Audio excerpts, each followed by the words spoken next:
If I left anything more sense, and you tell your friends, and they call your hands, baby, never mind, never mind, never mind, never mind, never mind, never mind, never mind.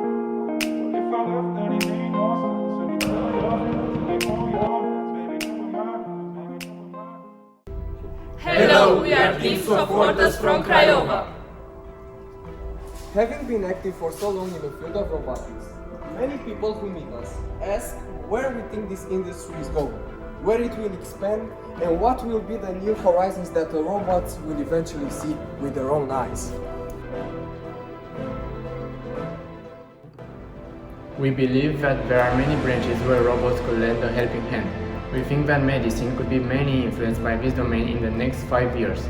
Doctors will look for development in the machines they use, and robots are the perfect options. We took to the forefront of this domain and will totally offer a new aspect to the medicine. We believe that this addition would attract more people to follow the medicine path, as they look forward to working with such a high-tech equipment. Not only would the doctors look at this as a step ahead in the improvement of medicine, but also the patients would enjoy being treated with the latest technology and being assured that they will receive a qualified treatment.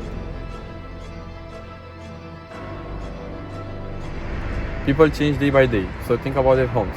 10 years from now, I think robots will be able to build us complex places to live in with architecture, algorithms, and applying the laws of physics. Like we play with the Legos when we were kids, robots will assemble brick by brick an entire mansion, always setting a design of our choice.